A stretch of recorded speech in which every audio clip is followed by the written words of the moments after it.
Break के बाद आपका स्वागत है। अभी आप ऋषि मनीषियों की बात कर रहे थे, भारत में विचार प्रधान की बात कर रहे थे, धर्म की बात आपने बताई।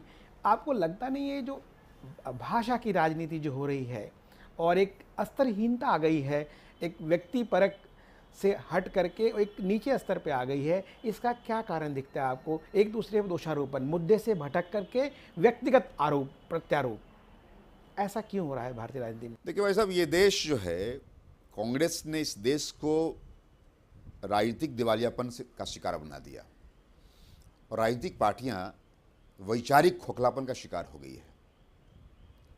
और देख लें आप कि आज दलों में कार्यकर्ता कम हैं, अभिकर्ता ज़्यादा हैं। क्योंकि मैं कहता हूं अपने अभिकर्ता को अंग्रेजी में एजेंट बोलते हैं। कार्यकर्ता कम है, अभिकर्ता ज़्यादा हैं। अभिकर्ता को शायद अंग्रेजी में एजेंट बोलते हैं। हाँ, बोल सकते हैं। इसलिए हम ये मानते हैं भाई साहब कि आज जो है लीडर चला डीलर बनने के लिए और डीलर चला लीडर बनने के लिए, ये परंपरा चल पड़ी भाई साहब तमाम पार्टियों में। इसलिए हम ये मानते हैं इसलिए इससे लड़ना होगा और इससे लड़ने में पहलकदमी हमारे पार्टी के लोग ज़्यादा कर रहे हैं। हम ये मानते हैं कि साहब, और इसको इन कुपरंपराओं को, इन कुप्रथाओं को शुरू करने के लिए या इन कुप्रथाओं को जारी रखे रहने के लिए कोई एक पार्टी सबसे अधिक दोषी अगर है तो कांग्रेस पार्टी दोषी है। एकमात्र दोषी वही नहीं है। हम मानते हैं कि सर्वाधिक दोषी कोई एक पार्टी अगर है तो कांग्रेस पार्टी है। बीजेपी शामिल है इसमें? नहीं, मैं मानता हूँ सर्वाधिक दोषी कांग्रेस पार्टी है।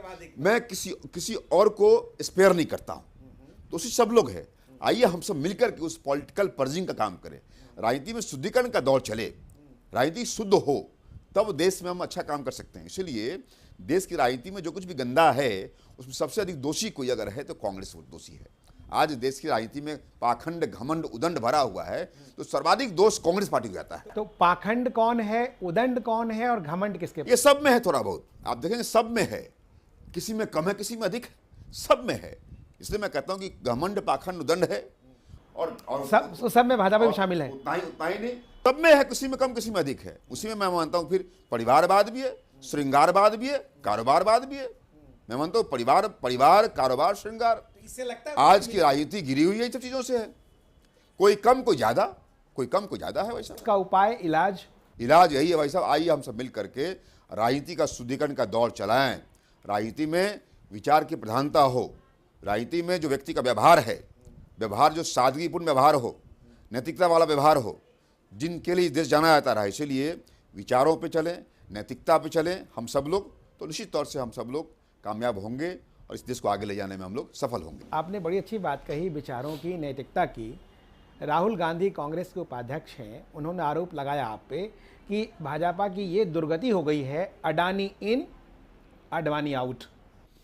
देखिए, सवाल इस बात का नहीं है। आज लगातार राहुल जी और सोनिया जी इतने बड़े पद पे हैं, कांग्रेस पार्टी चला रहे हैं, लेकिन आज तक वह लीडर नहीं हो सके हैं। वो केवल रीडर हैं केवल। चिंता की बात है, एक बड़ा पार्टी जिसके जिम्मे है वो सब लोग रीडिंग कर रहे हैं, लीडिंग नहीं कर रहे हैं। ये घोर अभाव है। इस देश की बड़ी पार्टी जो राज में सर्वाधिक समय रहा है वो लीडिंग नहीं करके रीडिंग कर रहा है। इसलिए पहले अपने आप को ठीक ठाक करें, वो सब लोग अपना स्तर बढ़ाएं, उसके बाद किसी पे ब्लेम करें। ब्लेम करने से पहले क्लेम करें हो।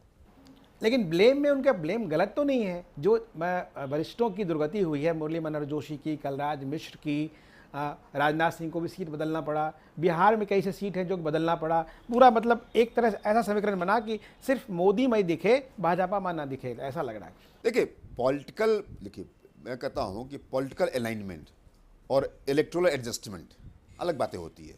इसलिए भाई साहब क्या है कि पॉलिटिकल जो होता है वो अलग चीज़ है, ये इलेक्टोरल अलायंसेस है या इलेक्टोरल एडजस्टमेंट कहें आप। इसलिए कहीं से किसी को चेंज करना, किसी को ये शिफ्ट करना, ये बिल्कुल हम मानते हैं कि ये नेसेसरी है, ये आवश्यक रहा है। कोई मजबूरी नहीं है या कोई उनका इग्नोर किया गया, ऐसा बात नहीं है।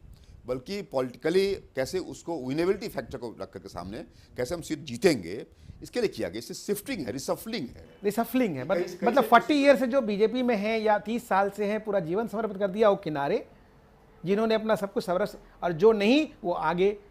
ऐसा मैं नहीं मानता हूँ।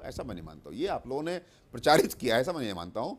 बल्कि ये सब लोगों ने एक्सेप्ट किया, एडमिट किया है कि ये हम लोग की आवश्यकता थी सब चीज़ों को। और देखिए, पीढ़ी जब चेंज होता है ना, जब बदलाव होता है तो कुछ ना कुछ ये दिखाई पड़ता है कि साहब कुछ ये होना है। इसलिए मुझे लगता है कि साहब जब बदलाव हो रहा है तो कुछ ऐसे गिरते पड़ते नजर आएंगे लोग सब, लेकिन ये सब नहीं है।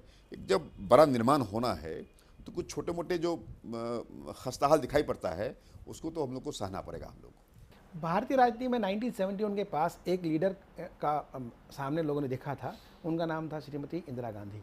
वो कांग्रेस की लीडर हुई, अपने स्टाइल में चली। आज की तारीख में जो पॉलिटिकल विशेषज्ञ हैं, जो राजनीतिक पंडित हैं, वो कहते हैं कि जो इंदिरा गांधी जिस शैली में चली थी, जो राजनीति की थी, वही शैली में नरेंद्र मोदी राजनीति कर रहे हैं।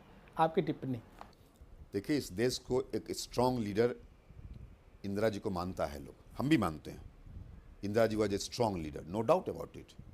अगर इंदिरा जी से तुलना नरेंद्र भाई मोदी जी का हो रहा है तो ये हमारे लिए गर्व की बात है। मतलब जिस तरह से उन्होंने तोड़ फोड़ काट छाट, नहीं, उसके अलावा उससे देश खड़ा किया उन्होंने, देश को एक किया और देश के लिए जो सब कुछ किया उन्होंने। इसलिए मैं मानता हूँ कि अगर इंदिरा जी एक बड़ी नेत्री इस देश की थी और नरेंद्र भाई मोदी जी निश्चित तौर से उनसे आगे बढ़ें, ये हम लोग कामना करते हैं। तो इस बार का मुद्दा मोदी है, भ्रष्टाचार है, कुशासन है, भाजपा है, क्या है आपकी नज़र में चुनावी मुद्दा? देखिए, इस बार का है विकास, सुशासन और न्याय। हम मानते हैं न्याय के साथ विकास हो, सुशासन भी हो, न्याय के साथ हो। इसलिए विकास, सुशासन और न्याय, इन तीनों बात पे, इन तीन को प्लैंक बना के हम लोग चलने वाले हैं। और इस तीन से हम लोग निश्चित तौर से तीनों लोक में हमारा यश फैलेगा। इस तीन बात पे हम लोग अडिग हैं और निश्चित तौर से देश हमारा आगे बढ़ेगा। विकास, सुशासन और न्याय के सहारे देश आगे बढ़ेगा हम लोग का, हमें पूरा विश्वास है। ये थे डॉक्टर संजय पासवान, पूर्व केंद्रीय मंत्री, भारत सरकार एवं राष्ट्रीय अध्यक्ष भाजपा अनुसूचित जाति मोर्चा। अगली बार आपको हम नए व्यक्तित्व से रूबरू कराएंगे। तब तक के लिए नमस्कार, धन्यवाद।